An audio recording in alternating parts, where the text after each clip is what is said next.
if I'm lucky today. Perfect. All right. Well, good evening, everyone. Thank you so much for joining our live virtual event tonight with Maggie Shipstead and Julian Sancton.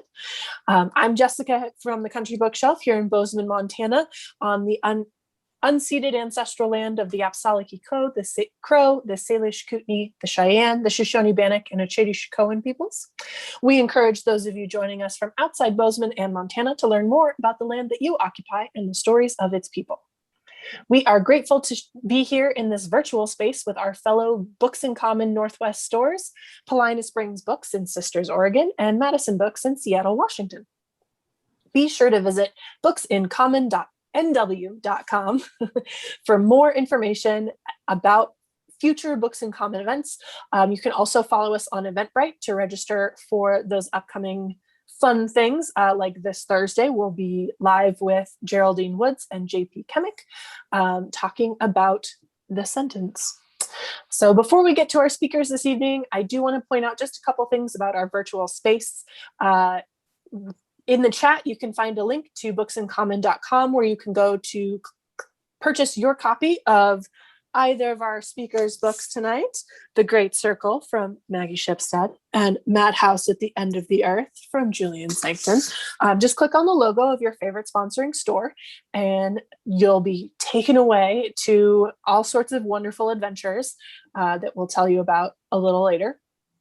We are recording this event and it will be viewable later on the Books in Common NW YouTube channel after the event concludes. So if you have any issues along the way, we do recommend exiting and then re-entering the webinar. If that doesn't work, you can go to that Books in Common NW YouTube channel and watch live there. If you have any questions for our panelists tonight, please submit them by clicking the Q&A button at the bottom of your screen or dropping them into the chat, and we'll get to them as time allows. I do want to remind everyone that this is a shared creative space that we want to remain safe for everyone who's joined us this evening. So we ask that you be respectful. Offensive or inappropriate comments or questions will see the user dismissed from the space.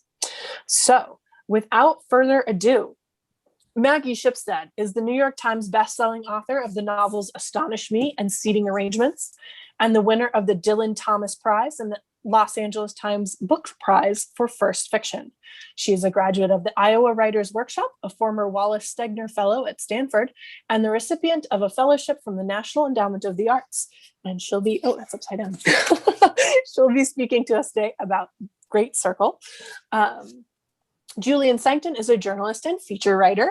His work has appeared in Vanity Fair, Esquire, The New Yorker, Wired, and Playboy, among other publications. He has reported from every continent, including Antarctica, which he first visited while researching this book, Madhouse at the End of the Earth.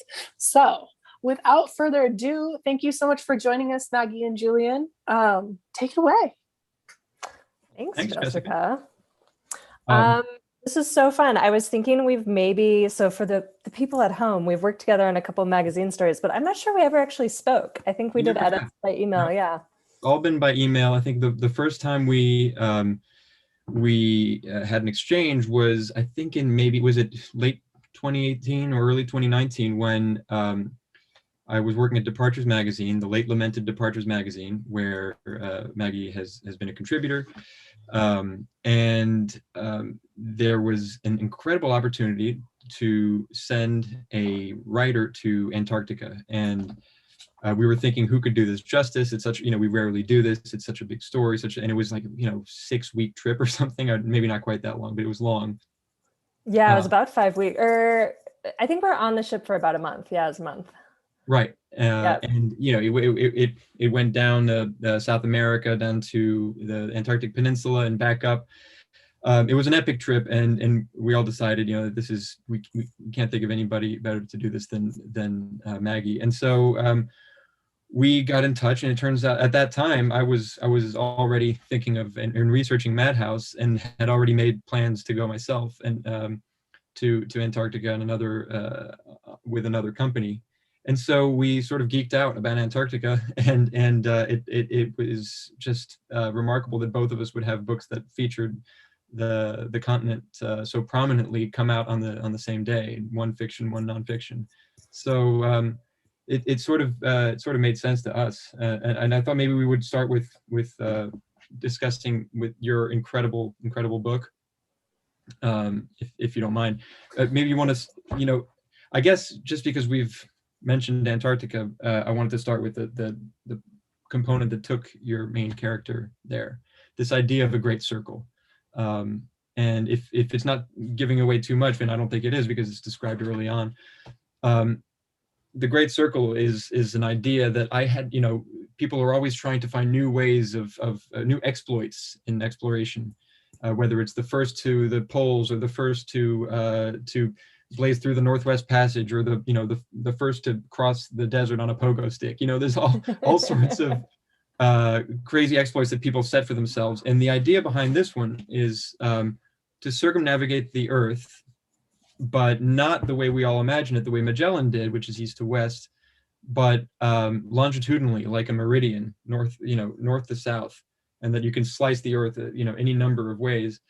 And so the main character of this book, an aviator named Marion Graves, decides that this is what she will achieve. And the last harrowing step of this is would be Antarctica. And so let me ask you, when we had assigned you to do that story, how much of the book had you figured out, and how much of it was determined by that trip? Well, I started, so I think you're right. I think that was February, March 2018. That seems right. And I had started working on this book fall of 2014. Oh, wow. Yeah, the sort of seed idea of a pilot I saw a statue of the female pilot Jean Batten at the Auckland airport in 2012, and project had sort of died on me. I was kind of trying to figure out what I'd write about, and I was like, oh, I should write about an aviatrix.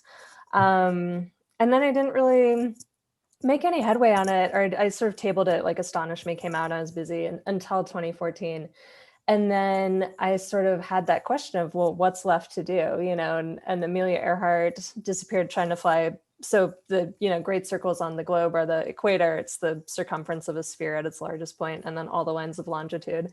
So Amelia Earhart disappeared in 1937, I think. And it was exactly what you said, just what's left, what could be done. And I don't think anyone flew around the world north-south until possibly the 60s. And so Marion, my pilot, disappears in 1950. And so one of my big questions early on was like, I think it would have been borderline impossible, but so how do I make it feasible? And I'm not a pilot, but my brother is just leaving the Air Force after 20 years, and he doesn't fly anymore, but he used to fly the C-130, the big 4-engine propeller cargo plane. And so he and I kind of sat down with a map, and you have to sort of take geopolitics into account. So it was like, okay, probably not through the Soviet Union. Most lines of longitude, it's just nothing but ocean, so I had to kind of cobble together this route. But even so, Antarctica is the big problem, because you would have to refuel a plane twice, this plane, a C-47, full of auxiliary fuel tanks. And at that point, there were no permanent bases on the continent, as I'm sure you know. And so I timed her flight with a real life expedition to East Antarctica. So I knew I could sort of invent a way they would bring her fuel. And then also used the abandoned Little America bases on the Ross Ice Shelf. So I went to Antarctica the first time, to the Ross Sea, in 2016, which was a big epic undertaking, going from New Zealand, and you spend a lot of time at sea. We went really far south. We went to like 79 degrees south. And so then, like when I went for departures to the peninsula, I had a little bit of tude about the peninsula. I was like, it's just so close, you could just go.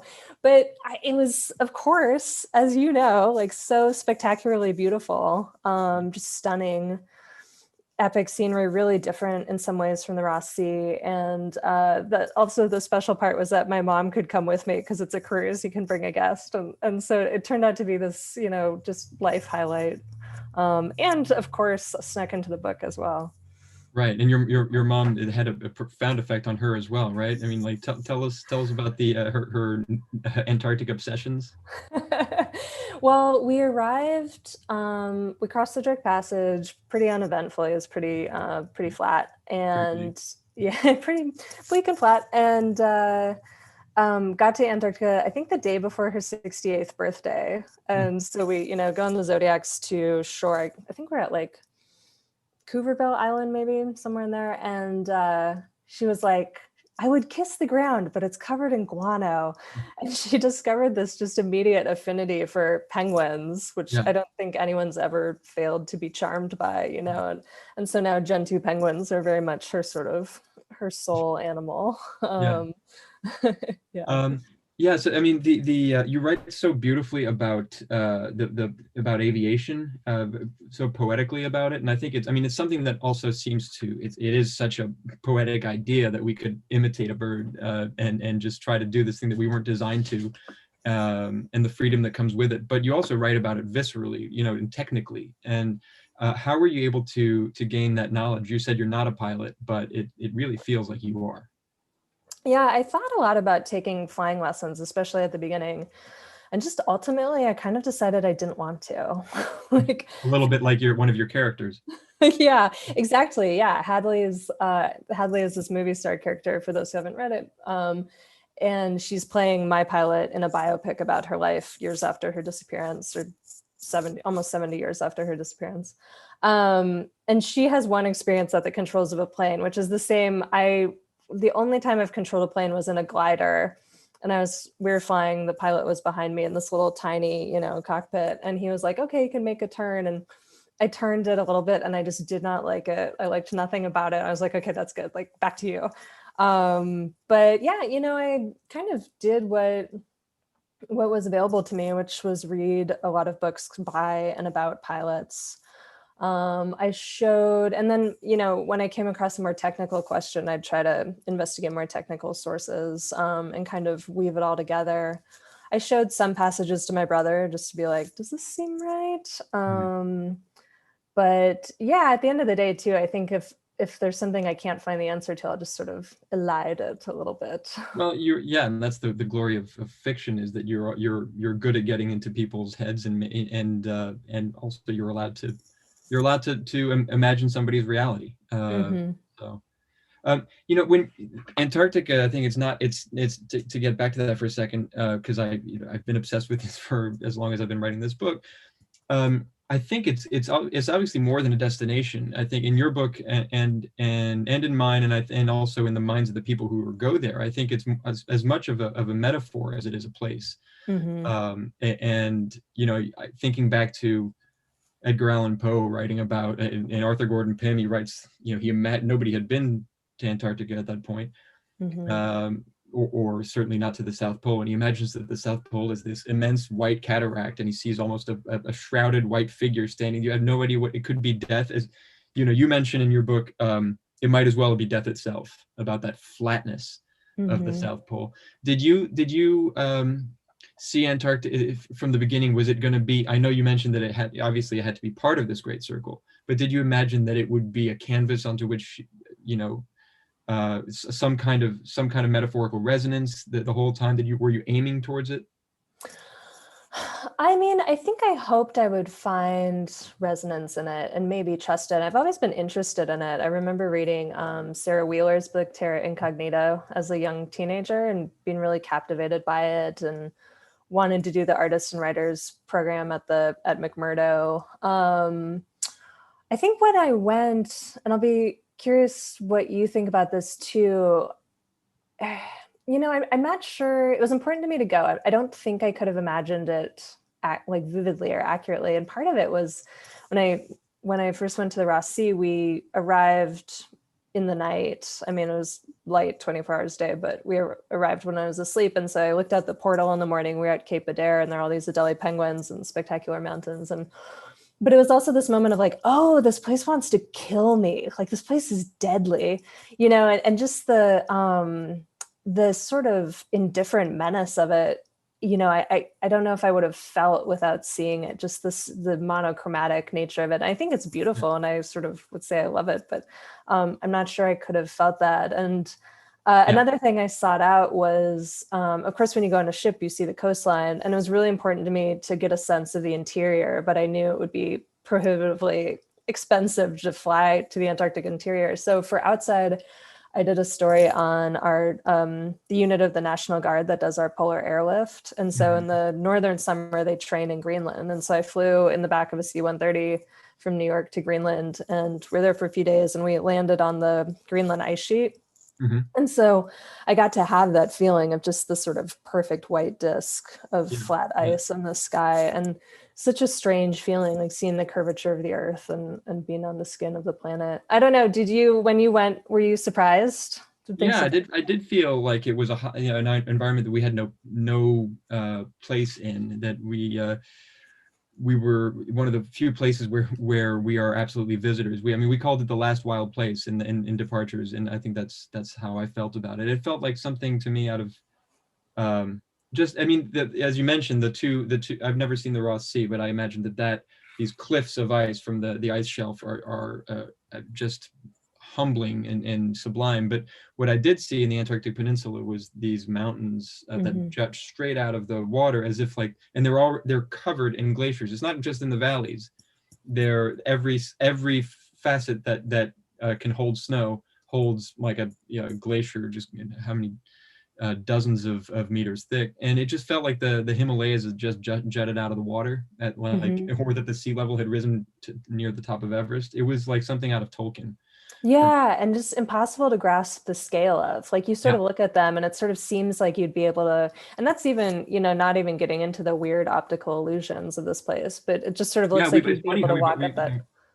A lot of what you'd written about, I'd also read in the diaries of the men that I was writing about this. If it's an overcast, you write about this idea of flying through milk, almost like in a bowl of milk. The ground, the sky, everything is white, and the horizon, it's blurred away. You don't even see it. The men I wrote about would describe that, even though they were not flying through the air, they felt this total almost sensory deprivation, although they felt cold. But also this idea of light. You could see something, it would seem like a mountain a mile away, and then you would stumble over it, and it was just like a molehill of snow. And all these.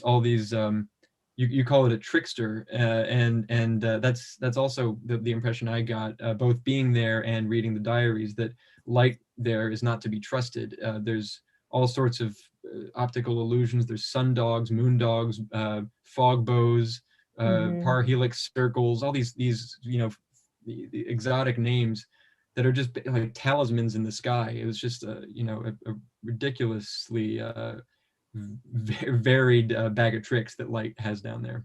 And mirages. And it's the bowl of milk thing. I heard that from every Antarctic pilot I talked to, and it's such a specialized skill. And that's why, there's the famous Air New Zealand sightseeing crash in 1979, that commercial jet that crashed into Mount Erebus. And they had just deeply underestimated the specialized flying that you need to go down there. And the pilots got disoriented and flew into a mountain. They're flying really low. And the pilots are all really aware of that. And they said sometimes they'd be coming into land, like at McMurdo, where there is a ice runway with these flags, and they'd have crew lying down on the floor of the cockpit looking out these really low windows, just searching for these flags. Even this day and age. And that's something I thought of so much reading your book, is just like, part of it boggles the mind, like how they could think any of this was a good idea, or it's almost a miracle any of it was survivable. And so one thing I've been wondering about is just like, do you pronounce it de Gerlache? Well, the strait itself is called the Gerlache Strait, but I heard from his family that most people pronounce it wrong, so it's de Gerlache. De Gerlache. Okay.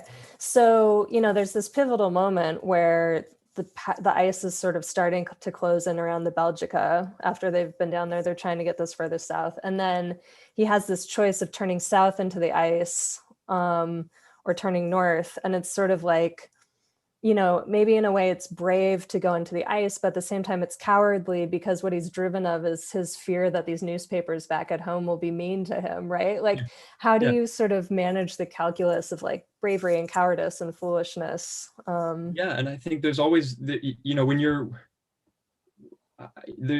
for many of these people who are trying to see what's beyond the horizon, as you write, or trying to, you know, this exploratory instinct to see everything, there's always something else. You're also escaping something. There's also, I think there's always an element of cowardice in trying to fly somewhere, or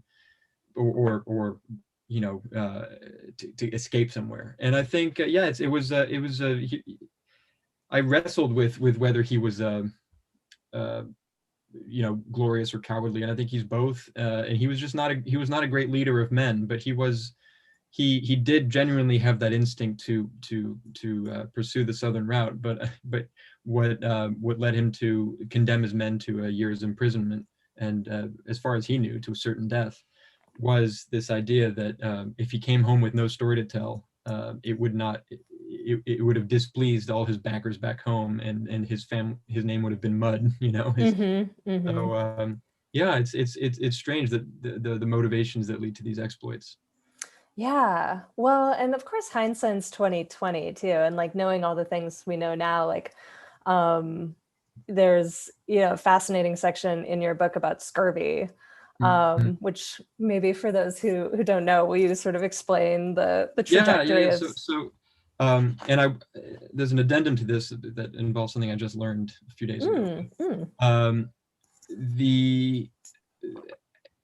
In the middle of the winter night, when the sun didn't set for 70 days, symptoms started to appear among the 17 men, or the 18 men at that time, who were stuck aboard the Belgica in the pack ice of the Bellingshausen Sea.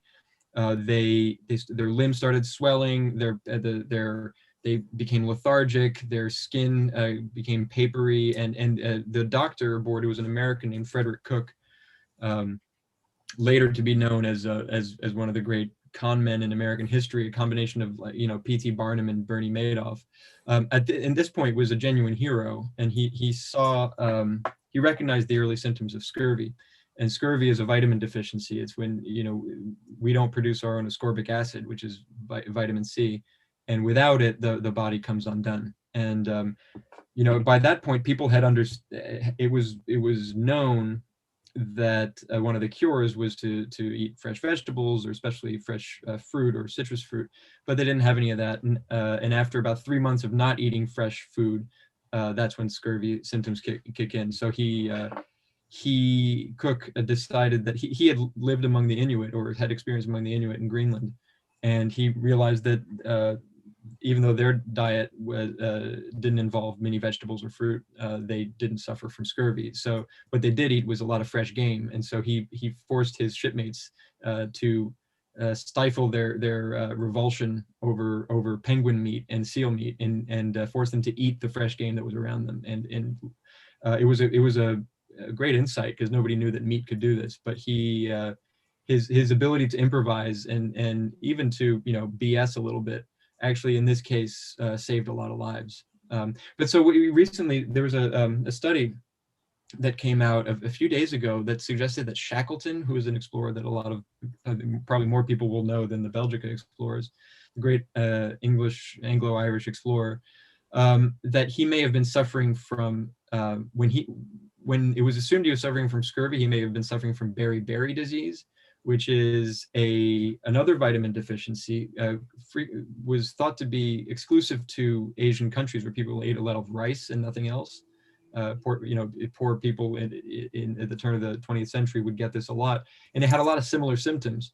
But the symptoms are a lot closer to the ones of the Belgica than scurvy. Scurvy was a kind of a catch-all term at this point, but it may be possible, and for the paperback I might have to revise this, that there's a possibility that they suffer from beriberi disease. But then the cure for that would also have been eating penguin. Oh, wow. Yeah. Yeah. Well, and I think Cook, in your book too, it's kind of wild that he ends up being not a villain, but this famous con man, because he just, it was relatively unusual in that era to take indigenous wisdom seriously. And as you said, like what he learned in Greenland, he applied. And then, you know, Amundsen, another example of someone being willing to learn from people who live there, as opposed to sort of like, you know, famously John Franklin or Scott, you know, to a degree. It was funny when I went to the Ross, like on the ship, there was a mix of sort of Kiwis, Australians, English people, there was a Norwegian guide, and the English people were so defensive of Scott, but just in another sort of hindsight being 2020 way, you're like, yeah, but he did so many dumb things. That's what they like about him. Yeah. I think he's this martyr, this great romantic failure. And the Brits also, their soccer team has won one World Cup and is perpetual losers, and that doesn't stop them from loving them, you know? I'm sorry, a lot of, if there's any Brits out there, I apologize. But I actually, you know, I admire Scott greatly. And I think Amundsen was who beat Scott to the South Pole and made the dash to the South Pole seem almost easy. He was the first mate on the Belgica, and learned a lot from Cook actually about how to apply Inuit knowledge. But yeah, I think you mentioned Amundsen in your book, and there's something to him that just wasn't quite satisfactory. You couldn't get into his head. He was driven by glory. He was incredibly good, machine-like, and yet he had this urge that I think your main character might recognize. At the end of his life, what else can I see? It's like Alexander, you know, when he ran out of lands to conquer, he wept, but Amundsen just turned spiteful and vindictive, and he sought an explorer's death, and he got what he wished for. His plane was never found. Totally got it. Yeah, it's funny. I mean, this was this sort of question. So my first draft of this book took 3 years and 3 months to write and was 980 pages long. This three one, years, you said? Yeah. And my agent read that first draft, and one of our big points of discussion, she was like, well, I don't understand why anyone would do this. Like, why would you fly around the world north-south? Like, everything had been discovered more or less kind of, and incredibly dangerous. And, you know, one of the preoccupations of the book, I guess, is that if Marion hadn't disappeared on her flight, but had completed the circle, she would be back where she started. It's a lot of effort to like deliver yourself back to the same point. Right. But one of the most clarifying things I came across was, I'm sure you've read this book, The Ice Balloon by Alec Wilkinson, about the Andre's not surprisingly doomed hot air balloon expedition to the North Pole. And he sort of has this paragraph that's clearly the author's opinion. And he describes men like Amundsen or Scott by having just a vision of themselves doing something and being persuaded by the obscurity. Like the fact that there is no rational reason to them is sort of all the more reason to do it. And I thought that really resonated and seemed true. And and in your book, there are just so many decisions that kind of come down to that. It's like, well, we might all die. And Amundsen, you know, would really push it further and further. We might all die, but on the other hand, you know, we might go a little bit further south. He almost looks forward to it. He's like, you can see, right, we might all die, and just his handwriting gets more frenetic. Like, how great would this be? Then we can do this, you know. And he, you know, you write about them having this image of themselves. He actually, in his diary, writes about what he must look like to somebody else. Really? And in Tierra del Fuego, when he was climbing these, while the scientists were because the Belgica expedition was a scientific one in nature. When they were all spending time, you know, hours looking at tide pools or chipping away at moraines, he was trying to, do these feats of mountain climbing or of hiking or trekking. And he said to somebody who would be looking down on me from these peaks, I must look like Peer Gynt, or like a slinking panther. You know, he just imagine how beautiful he must look naked. Now I remember that, and makes me think he would have really enjoyed Instagram. Probably. He's like doing it for the gram. Exactly. When I got to the end, I started to read your author's note, and I was like, oh no, this is going to tell me everything I'm going to ask. So like, just in the sort of most general sense, like for your first book, like why this story? How did this come to you? I was reading an article in the New Yorker. I was at my desk at Departures and I was killing time. And it was about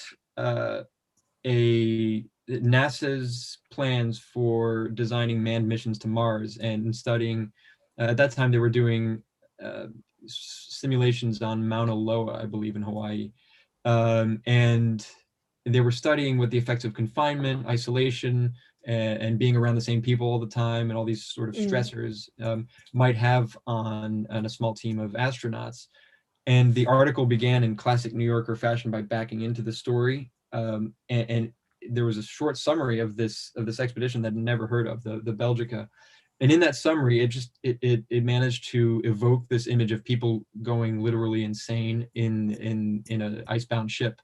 And that was so just, it felt like a horror premise to me. And the Terror had not yet come out, but it was a nonfiction version of that. And so that gripped me, and it invoked Edgar Allan Poe. That Arthur Gordon Pym was one of my favorite books growing up, as flawed as it is. And then the mention of Cook, this guy who would go on to be such a mountebank later in life. The fact that this anti-hero would also be the hero of the expedition, I found irresistible. So I called up a friend in LA. It also has a Hollywood component, this story. I called him and I said, "This is your next movie." And he said, much like in Great Circle, if it's not based on something, nobody's going to do it. It's got to be based on a book. Sure, yeah. And everyone's into IP now. Yeah, exactly. So, and then they were back in 2015 when I started this, and they said, so I looked, is there a book? And there wasn't. So, you mentioned the inspiration for your book, which was the statue of that aviatrix. But how have you ever met a Marian in any walk of life? I mean, or I'm sure she's a composite, but have you met? Yeah, not quite. I mean, I've just because I started travel writing in 2015 and kind of developed this specialty of polar stuff. So yeah, I've been also to the Arctic, I think 5 times, and kind of in doing these trips, the more adventure travel-y trips, I've definitely crossed paths with more people who have elements of her, who are just ultra confident in the outdoors, brave in a way that seems like bravery to me, and to them is just like that's where their threshold has evolved to, and so I've learned a lot. I find that personality fascinating, and I'd say my comfort zone has sort of been pushed further and further out, and my interest in doing those things. But like when there's a family in Canada, the Webbers, who have 2 Arctic lodges. I've been to one, and then I've stayed in touch with them and have talked with all of them. And the father of the family has skied to the North Pole more than anyone else in history. He's done the only ever unsupported out and back. And so I've spent a lot of time talking to them about skiing in the North Pole, which it's funny because they've also skied to the South Pole. And when you ask which is easier, they're like, the South Pole is like so much easier because it doesn't move. And so what you're dealing with the North Pole is like, ocean currents underneath the ice. You can ski all day and get nowhere because the currents are pushing you back. And so that resonated too with the Belgica, just that they're like at the mercy of being on top of water, which, skiing to the South Pole is nothing to sneeze at either. I'll just like, yeah, no, for them, they were in the same way that the sky can kind of cloud everything, can disorient you, and you don't even, you can't even trust your own instincts. Like in the Belgica, the fact that they were, in the grip of what looked like a solid landscape, but that was in perpetual flux. It was one of the scientists describes it as a parody of Terra Firma. That was just as disorienting, and so I that was an element that would have been comparable to what the Arctic is, I guess. Yeah, absolutely. And even just like, they'd go to sleep at night in their tent and then wake up and there'd suddenly be open water 3 feet away. And they're like, oh, to reevaluate. But how did you, I did a lot of research for Great Circle, but as it was in service of fiction, so I could kind of do with it as I liked. Like, how did you balance sort of the accuracy and the detailed information you've clearly amassed with sort of the aesthetics of expression or like dramatizing? And like one thing I'm thinking about is the little foray that Amundsen and LeCointe and Cook, I guess, sort of take away from the ship. Yeah. And you go so far as to talk about like what they might be looking at or thinking. And so how much of that do you draw from diaries, and how much do you feel free to sort of embellish? I thought one of the reasons this story hadn't been told was perhaps because there wasn't enough of a primary source record. And I couldn't have been more wrong. Like of the 18 men who got there, I think about a dozen had kept some kind of day-to-day account. And so for that trip, this was an expedition where they were so sick of having been stuck on the ship that when the sun comes back, three of the men who were Cook, who we mentioned, Amundsen, and the captain of the ship, Georges Lecointe, decide to go on an excursion. And it was very risky because since the ice is moving all the time, there's no guarantee that they would be able to find the ship on the way back. And if it's a foggy day, they could walk 200 feet from it and not even know. But for that expedition, I didn't have to make up all that much because all three of them have a diary. That they've both Cook and LeCointe had published their diaries and turned it into kind of a travelogue, right, and so yeah. it's less believable, I think, than Amundsen's, which was unvarnished, and he wrote it in the tent, 3 feet away from the edge of the water, and you could feel his terror.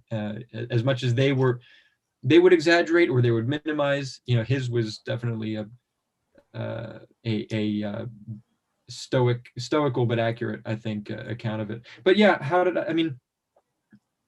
whenever there was something that I think is necessary for the storytelling, when you need to get inside their heads, I always use that kind of qualifying language, like might or could have. I noticed that. Yeah. Might have. Yeah. And I tried to do it as little as possible because it feels like a cop-out. But sometimes it's, I'm trying to write a nonfiction novel. And so I always base it on something. I won't let myself just say, oh, wouldn't it be cool if he thought this? You have to triangulate. You have to say, well, he is the kind of guy who thinks this. He ended up doing this. So what is the thought process that leads to that?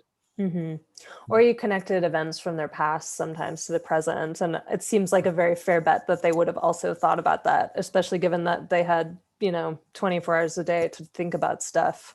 There's a lot of that.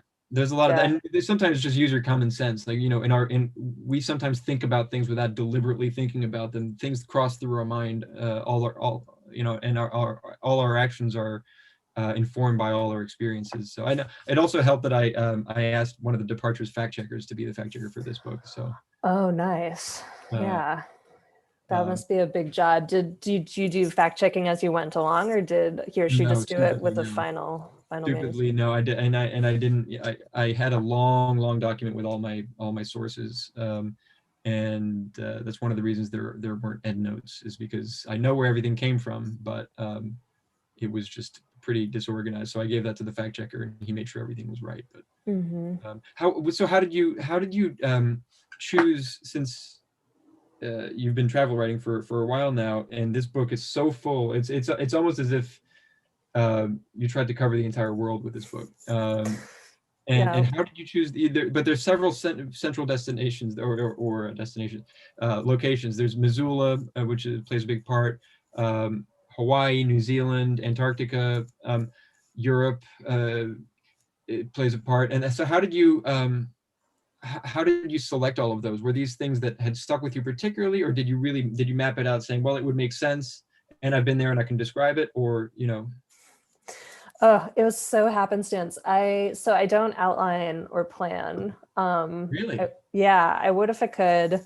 It doesn't work for me. It just kills things. And I really depend on just kind of the constantly refreshing source of information that research is, just to guide the plot. Like, there's so many things I came across when I was looking for something else that I would just sort of, like shiny thing, like put it in my nest. And I do need like a few what I would call waypoints though. And one of those was that from pretty much the beginning, I think I knew Marion would fly during World War II, but I hadn't decided if it would be in the US or the UK. And in the US, there was an all women's pilots organization that transported warplanes. But prior to that, in the UK, there was a co-ed feels like a weird word, but both men and women flew in the Air Transport Auxiliary starting in 1939, civilians ferrying warplanes, like from factories to fields or to repair depots, whatever.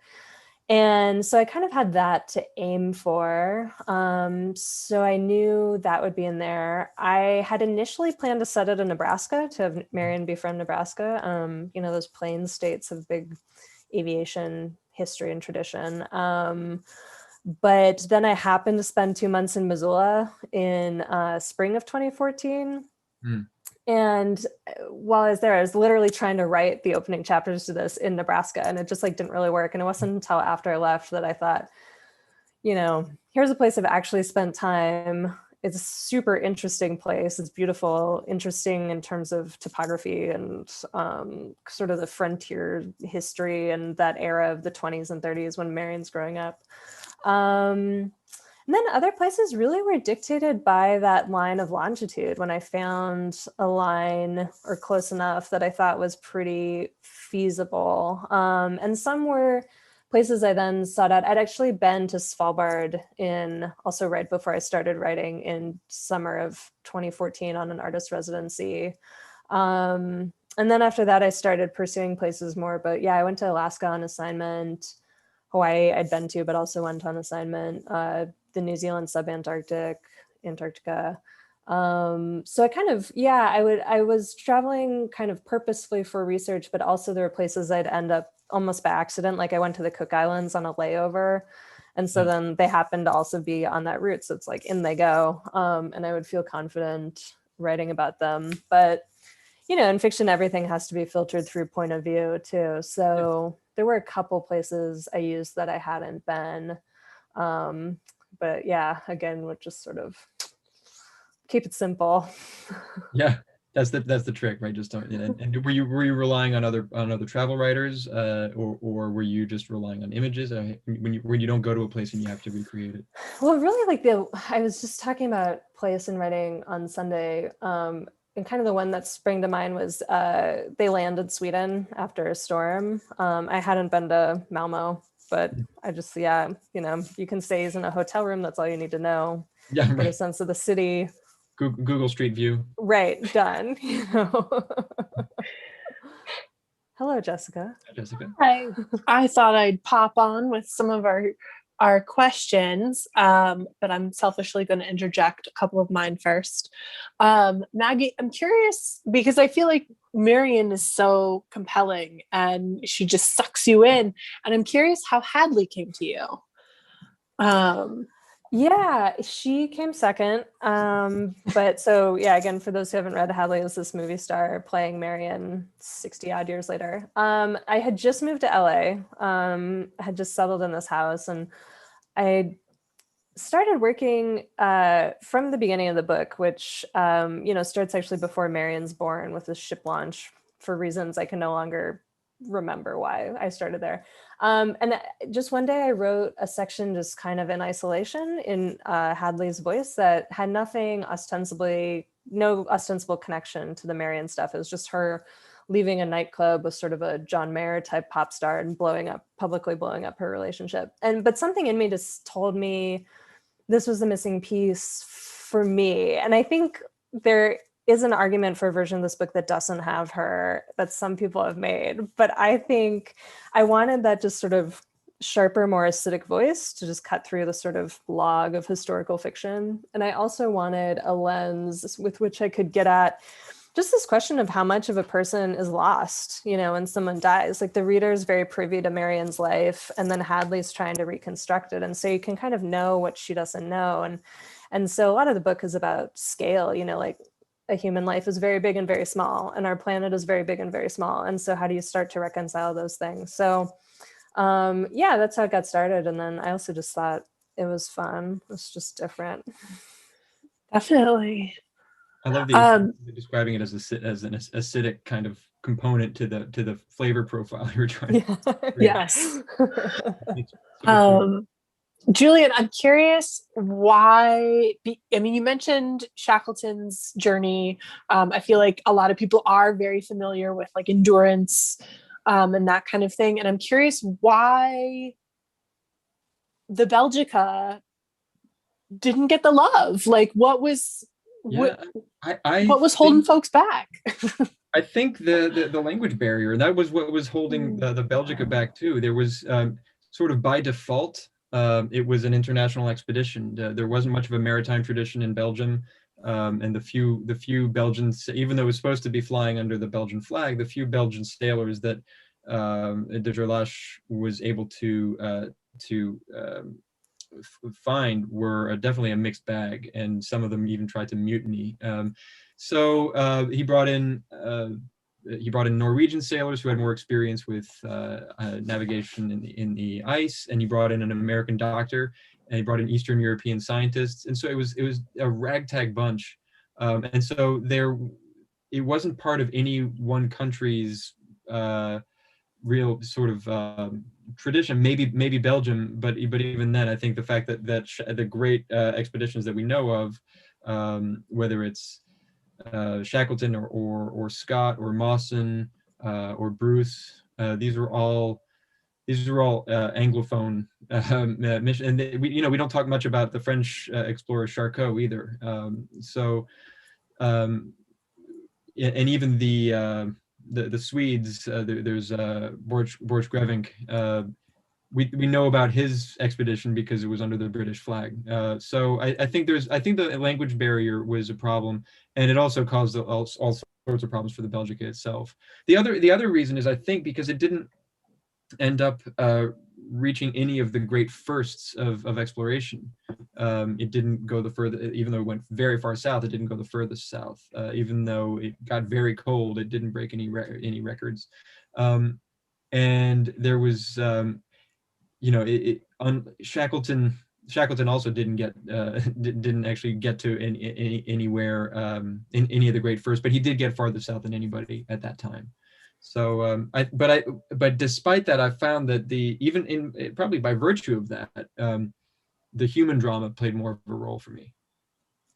Just to piggyback on that super quickly, one thing that struck me too about pilots was that, when I said I was writing a book about a pilot who disappeared flying around the world, people are like, ooh, like Amelia Earhart, and like totally fair. But, the reason we remember Amelia Earhart, I think, is because of the way she disappeared. And there were actually all these other pilots, women pilots, who were like household names in the 1920s. They're super, super famous. You write about all of them in your yeah. book. And they all kind of get lost, whereas like Shackleton has this spectacular survival story, but I hadn't thought about the language. And that kind of justifies de Gerlache's decision to say, well, I could just do a sort of seamless expedition where everything goes right, and I come back with a big bounty of scientific, specimens, and I come back and everybody is happy. But he realized that that's not what people care about this stuff for. That's not why he got into it. He was reading about, Roald Amundsen got into this because he was reading about Franklin, one of the most disastrous expeditions that ever was. And I'm reminded, there's a great book about by one of my comedy heroes, Michael Palin, who wrote about he became the president of the Royal Geographic Society, and he writes about the Erebus, which was the sister ship of the Terror. It was piloted to the Ross Sea by Ross, which you write about that. This is the area that Marion ends up flying to in Maggie's book. But that expedition, even though it went to 79 degrees south, something like that, in 1842, went off with nary a hitch. It was perfectly organized. It went really well, and he couldn't get published back home because everybody was expecting some kind of bloodshed. And so I think, that's right. And so that's why it makes me think that Amundsen's death might have been, who knows, but it might have been deliberate. It might have been a cat, or at least he knew what might that if he flew to his death, it would be a perfect capstone to his career. Interesting. We do have a couple of questions in the Q&A. Those stragglers who maybe joined us a little late, you can leave questions for our panelists in that Q&A button at the bottom of your screen, or just drop them in the chat. But I'm going to start with one from Fern for Maggie. I'm about a third of the way through your magnificent book. It's already evident how much research went into the book. How long did it take you to do the research? And was this your primary project since you started writing it in 2014? Yes, it has been. Yeah, like we've been discussing, I also freelance for magazines. So that would take up a good bit of time. Like in 2019, I was out of the country for more than 100 days. Unfortunately, by that time I was mostly done, but there were periods of, a month or so where I wouldn't work on the novel even longer. I'm just gonna look at the question again. Oh yeah, so the research I do kind of as I go. So I didn't sort of try to do it all before I started. I just started having determined this course around the world and what kind of plane she would use. And then, I got it into my head that it would start with a ship launch. So then I was like, oh, I have to figure out how a ship would be launched in 1909 and what went into that. And so then, I'd sort of inch forward and get to something else where I'd be like, have to dig into even just tiny questions of, where would a shipping magnate live in New York City in this year, in 1914, and what were sort of the fashionable neighborhoods? And so you just constantly lose time. It was like, trying to go down the up escalator, whatever. I sold it. I 3.5 years to do the first draft, about another 10 months to do the second draft, sold it to my editor on a 500-page partial. And we just didn't tell her how long it was. We were like, it's fine. And then that was 2 years and 8 months ago. So it was also a long editorial process. And we cut 25% of the length. A lot of hard work for sure. Yeah, it sucked. It was super hard. Yeah. Is any of it going to make its way into another book? I don't think so, because it was all really pervasive small cuts. Like that was the benefit of having such a long manuscript, is it could cut. And I learned a lot from magazines about this, I have to say, like just cutting a little bit every page ultimately took a lot of length off the book. The one sort of solid chunk that I cut probably wasn't very long, it was under 10 pages, but the book has these sections called incomplete histories. And so some will sort of zoom through like the history of Missoula from 15,000 years ago. I had one for Antarctica that sort of started with like Pangea. Okay.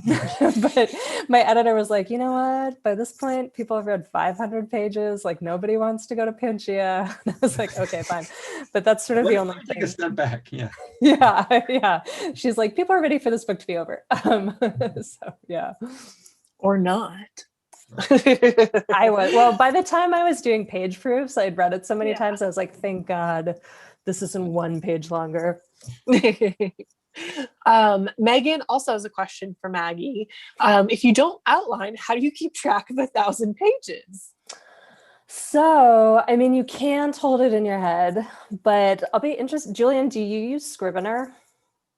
No, I've heard about it.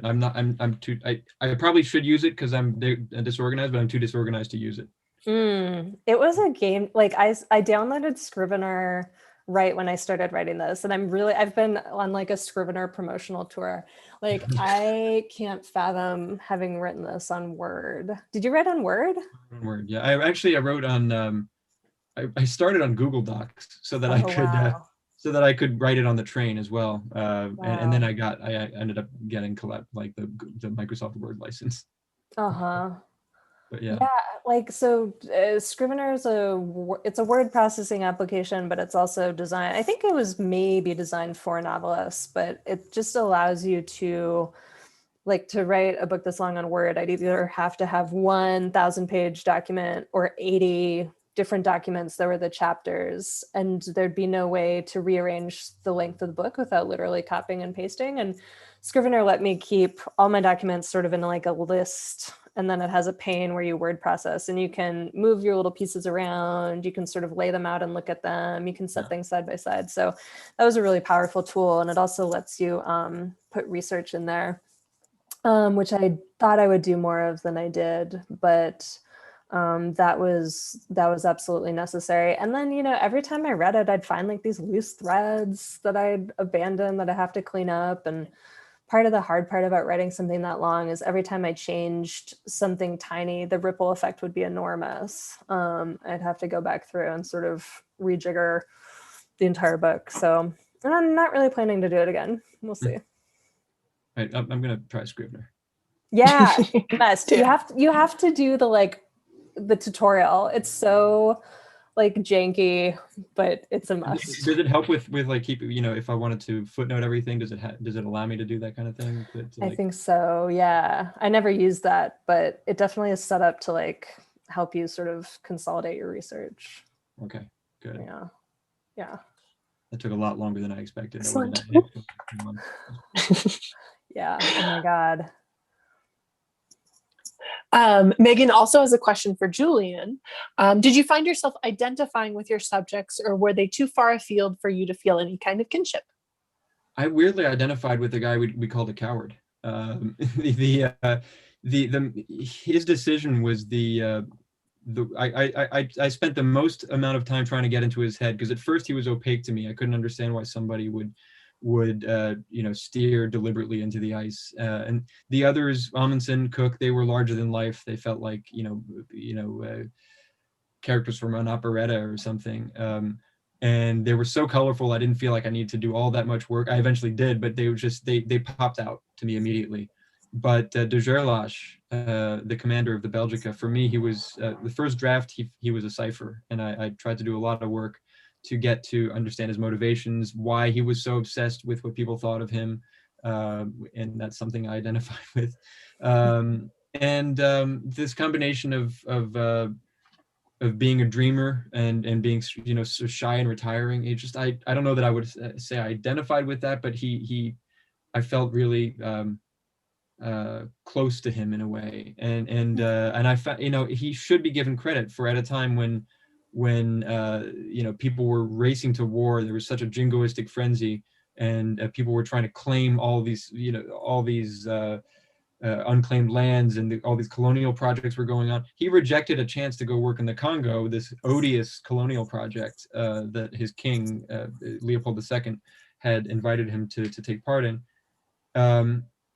And he was a pacifist. He didn't claim any of the land he discovered. So I identified with that as well. And I think he can, I've written about this elsewhere, that I think he set the stage for one of the great geopolitical miracles in history, which is the fact that there has never been a war in Antarctica. Maggie, I think one of your friends is curious where Gus is. Oh, Gus is right next to me, and I can show him, but I'm risking showing my sweatpants. So we'll see how this goes. There he is. Got us. Well, one of our final questions I think that we'll go with tonight is from Danielle. What about your next projects? Where are you both going next? I have a short story collection coming out next summer, which I sold with this book. So it's stories that have mostly been published over the years in other places. And then I found the pandemic to not, you know, the idea of having a lot of interrupted time at home when usually I'm always leaving seemed like it would be creatively productive, but there's something so deadening about not being out interacting with people and not sort of accessing other people's minds. So I had kind of a couple of false starts on novels. And now I think I have one going that the sort of starting question is, what happens when two people who don't like each other get married and stay married through their lives? Interesting. Look out, Sally Rooney. What about you, Julian? Well, I have a few ideas, not all of which involve shipwrecks. No, I think one thing I'm toying with is stories, not just stories from history, but also stories from history that still have consequences today, so that I can go sort of back and forth actually in the same way that you do, Maggie, in this book. There is a story of a lost treasure that is now being fought over. It's a 300-year-old treasure that's being fought over by people right now, and so it's this idea of like, don't want to give too much away, but greed doesn't change. We find it in a lot of our literature.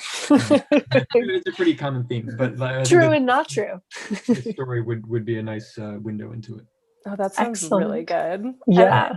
I've been talking to authors the past couple of weeks. Every time someone describes their project, I'm like, I want to read it now. Like, can you write it up for me real quick?